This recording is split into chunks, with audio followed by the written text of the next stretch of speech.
अस्सलाम वालेकुम students, this is Syed नमीर हसन फॉर यू। एनईडी के टेस्ट का आगाज हो चुका है और सवालात आते जा रहे हैं, हमें पता चलते जा रहे हैं। Literally in my opinion as a chemistry teacher बहुत ही आसान किस्म के सवालात आ रहे हैं। बहुत ही इजी जो है वो मामला हुआ है एनईडी में इस साल, अल्हम्दुलिल्लाह। अब तक जो भी चीज़ें जो है वो सामने आई हमारे, बेटा I have made a collection of raw questions from NED universities entrance exam test. ये वो सवालात हैं जो कि बच्चों ने आगे मुझे बताए या बच्चों ने हम तक पहुंचाए और हमें बताया कि भाई इस तरीके का सवाल है। तब जाहिर सी बात है, बच्चे आगे बता रहे हैं तो they didn't give us the options there that were mention. उनके जहन में जितना आया उतना ही उन्होंने बताया। मैंने भी एज इट इज उसको ही आपके सामने पेश कर दिया है। अच्छा, इस वीडियो को बनाने का मकसद बेटा हरगिज नहीं है कि मैं आपको ये जो बता रहा हूँ तो ये पेपर में आएंगे, आपके रिपीट हो जाएंगे, नहीं। इट कुड बी पॉसिबल कि इससे मिलती जुलती चीज आ जाए, एज इट इज यही दोबारा रिपीट होके आ जाए किसी भी बच्चे की शिफ्ट में जिनका भी टेस्ट रहता है। मगर the main reason is that ये वीडियो बनाने का जो मेरा बुनियादी मकसद है वो ये है कि आपको रिलैक्स करूं मैं, थोड़ा काम डाउन करवाऊं उन बच्चों को जिनका भी अटेम्प्ट है और वो घबराए हुए हैं कि पता नहीं अल्लाह माफ करे क्या आ रहा है। ऐसा कुछ भी नहीं आ रहा। वीडियो के चलते जो कुछ सवालात अभी हम डिस्कस करेंगे जो कि इस साल के आने वाले अब तक की शिफ्टों में जो क्वेश्चंस थे जो कि हमें बच्चों ने बताए, ये इस बात की जीती जागती दलील होगी कि ये सब आपने पढ़ा हुआ है, आप ये सब जानते हो। So keep calm, be relax, बिल्कुल भी घबराना नहीं है बेटा। घबराना तो वैसे भी नहीं है, क्योंकि हम आपको डे वन से अपनी क्लास में ये बोलते आए हैं कि बेटा घबराना नहीं है। क्यों नहीं घबराना? क्योंकि हमारे इमरान जानी ने बोला है कि घबराना नहीं है। ठीक है जी। इमरान जानी का कहना तो सब मानेंगे ना, मेरा ना मानो। ठीक है जी। बेटा पहला सवाल जो हमें रॉ फॉर्म में मिला वो ये है, एक बच्चे ने बताया भाई हमें ionic bond is form between elements of group. Sir इस तरह का सवाल आया था, ionic bond is form between elements of group.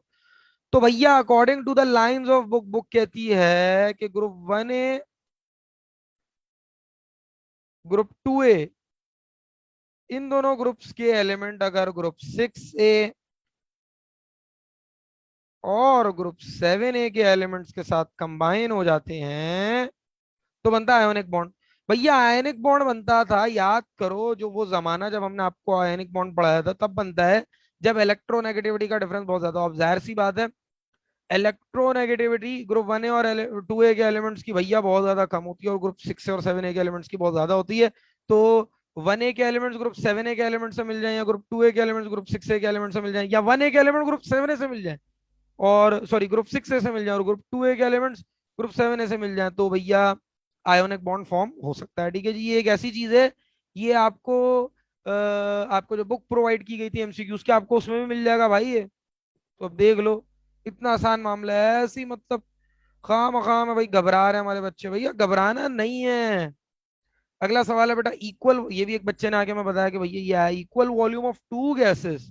मैं थोड़ा जूम कर देता हूँ, रिकॉर्डिंग में पता लगे तुम लोगों को सही से दिखे ही ना। हाँ ये चीज, equal volume of two gases at same temperature and pressure. यार मतलब अगर ये भी हमको एक्सप्लेन करने की जरूरत है ना तो एक काम करता हूँ, मैं जॉब छोड़ देता हूँ। ठीक है जी। अबे भैया एवोगैड्रो लॉ की स्टेटमेंट है, सेम टेम्परेचर और प्रेशर है और दो कंटेनर का वॉल्यूम भी इक्वल है, तो दोनों के अंदर नंबर ऑफ मॉलिक्यूल्स या नंबर ऑफ मोल सेम होंगे भाई। Avogadro law, simple. First year chemistry chapter number 2। यार मतलब क्या यार, मतलब हद होती है यार ऐसी। ओहो, विटामिन B2। बेटा हर वो बच्चा जिसने मेरी क्लास में अपना दिमाग हाजिर रखा था उसको ये बात याद होगा मैंने क्या बोला था। विटामिन से आएगा सवाल, नहीं आएगा ना तो मेरे सर पे जूते मारना। देखो आया हुआ विटामिन B2। देखो भाई कभी भी गलत बात नहीं बोलेगा विटामिन B2 देने कि इसमें अब बच्चे को तो याद नहीं होगा क्या क्या ऑप्शन थे। विटामिन B2 दो होते हैं बेटा, रिबोफ्लाविन, लेक्टोफ्लाविन। इसमें मैंने बोला था रिबोफ्लाविन जो है वो पेपर में आएगा और मैं उम्मीद करता हूँ रिबोफ्लाविन ही इसका जवाब था। अभी भी वक्त है भाई, अभी भी वक्त है, लिस्ट देख लो विटामिन की। फॉर एग्जाम्पल किसी के पेपर में आएगा विटामिन B5। अब जिसको लिस्ट याद होगी तो वो कर जाएगा, जिसको नहीं याद होगी तो फिर क्या बोले हम हैं? हम तो कुछ भी नहीं बोल सकते। हम तो बस उस बच्चे के लिए फिर दुआ ही कर सकते हैं। ठीक है जी। तो भाई घबराना नहीं है, वही आ रहा है जो आपको पढ़ाया गया है, कुछ भी बाहर से नहीं आ रहा। बस हमारे यहाँ ना कि अफवाहें उड़ जाती हैं, बच्चे अफवाहों पे यकीन कर लेते हैं, फिर वो मसला शुरू होता है। तो खुदारा बेटा अफवाहों पे यकीन नहीं करना, आपने भाई की बात पे यकीन करना है और भाई आपसे कभी भी झूठ नहीं बोलेगा। ठीक है जी। आगे चलते हैं भैया। हाँ, acetic acid upon the reaction with ethanol gives. यार मतलब क्या यार, क्या बदतमीजी है यार। अल्कोहल का रिएक्शन, इथानॉल एक अल्कोहल है, एसिटिक एसिड यानी कि कार्बोक्सिलिक एसिड के साथ एक मशहूर जमाना चीज बनती है, दैट इज ईस्टर। और ये रिएक्शन कितना फेमस था, ईस्टरिफिकेशन। तो भैया यहाँ पर इस शेर में शायर ईस्टरिफिकेशन की तरफ इशारा कर रहा है यार। यार मेरा पेन बच्चों थोड़ा खराब है, तो जो बोल रहा हूँ वो ज्यादा गौर से सुनिएगा। असल में ऑनलाइन का एरा खत्म हो गया ना, मेरे राइटिंग पैड वगैरह सब खराब हो गया। हम समझ रहे थे बस हमारा और आपका साथ अभी तक का है, मगर ये देखो फिर से वीडियो बनानी पड़ रही है। क्या जिंदगी यार, अजीब जिंदगी है। चलो आगे चलते हैं। Which element has the highest value of ionization potential. वाह भाई क्या सवाल है। बेटा जिसको ट्रेंड याद है वो सब कर जाएगा, जिसको ट्रेंड नहीं याद वो गया। और ट्रेंड तो हमने आपको शुरू में ही पढ़ा दिए थे। डाउन द ग्रुप आईपी की वैल्यू डिक्रीज होती है, लेफ्ट टू राइट आईपी की वैल्यू इंक्रीज होती है। बेरिलियम मैग्नीशियम कैल्शियम, अबे यार ये तो एक ही ग्रुप के एलिमेंट है। यानी कि जो जो जो जो सबसे ऊपर मौजूद होगा उसकी आईपी की वैल्यू ज्यादा होगी, क्योंकि डाउन द ग्रुप जाते हुए तो क्या होगी भैया, डिक्रीज होगी ना। हमें तो हाईएस्ट वैल्यू चाहिए। तो बेरिलियम जवाब है यार, मतलब हद होती है यार। NaHCO3 इज कॉल्ड बेटा बेकिंग सोडा। क्या यार मतलब, मजा नहीं आया। एनएडी वालों ने आसान टेस्ट दे दिया केमिस्ट्री का। Alcohol are miscible in water due to. बेटा अल्कोहल जो है वो पानी के अंदर क्यों मिसेबल होता है। शराब है उसको पानी में डालो मिल जाती है ना, पैग बनाते हैं ना, देखा होगा हिंदी फिल्मों में। क्यों बनाया जाता है बेटा, हाइड्रोजन बॉन्डिंग की बिना पर। और वेरी स्पेसिफिक कर दो तो डायपोल डायपोल इंटरेक्शन। वैसे तो हाइड्रोजन बॉन्डिंग बोलना ज्यादा बेहतर रहेगा, ठीक है जी इस केस में। Addition of HCN is an example of. अच्छा बेटा यहाँ पे इन्होंने एडिशन मेंशन कर दिया ना, तो आपके जहन में एल्डिहाइड और कीटोन वाली खुराफात नहीं आनी चाहिए। यहाँ सिंपल एडिशन हो रही है। अब बेटा ये जो एडिशन हो रही है, साइनाइड नेगेटिव आ रहा है, साइनाइड CN नेगेटिव। एक नेगेटिव चीज का आना, नेगेटिव कौन होता है, न्यूक्लियोफाइल। न्यूक्लियोफाइल का आना तो न्यूक्लियोफिलिक एडिशन, ठीक है जी।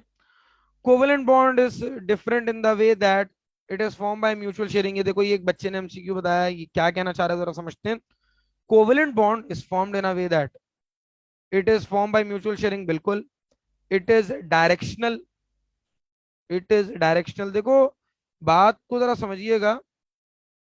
फॉर एग्जांपल दो एटम्स के दरमियान कोवेलेंट बॉन्ड बन रहा है। फॉर एग्जांपल मेरे पास नाइट्रोजन है,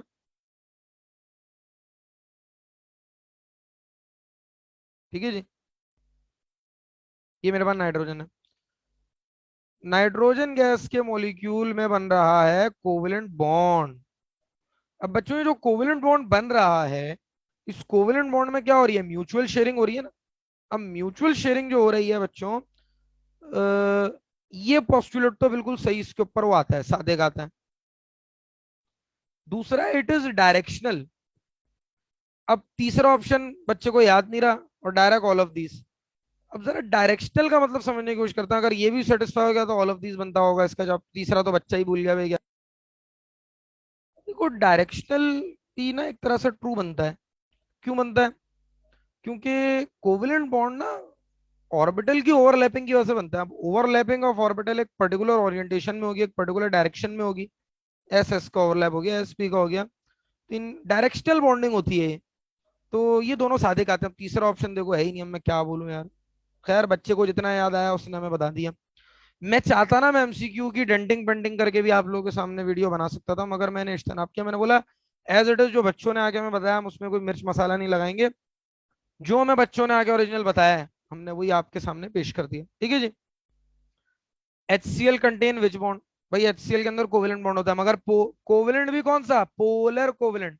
क्योंकि HCl में chlorine partial negative, hydrogen partial positive होता है due to electronegativity difference. Which of the following is a polar compound. बेटा पोलर कंपाउंड जो है वो कोवलेंट कंपाउंड्स के अंदर जो होता है, ठीक है जी। पोल का क्रिएशन जो है वो कोवलेंट, क्योंकि आयोनिक कंपाउंड के अंदर तो कंप्लीट चार्जेस की डिस्ट्रीब्यूशन होती है ना, Na completely positive, Cl completely negative. मगर ये पोलर नॉन पोलर का चक्कर कोवलेंट में हम ज्यादा बेहतर ऑब्जर्व करते हैं, partial polarity partial non polarity, ठीक है जी, सॉरी पार्शियल पोलैरिटी। तो अमोनिया ही इसका एक बेहतर ऑप्शन होगा, बाकी ऑप्शन दे नहीं, ठीक है जी। NaCl तो है आयनिक कंपाउंड। अब मिसाल के तौर पे यहाँ और ऑप्शन होते हैं जो कि बच्चे को याद नहीं था, CH4 और C2H2।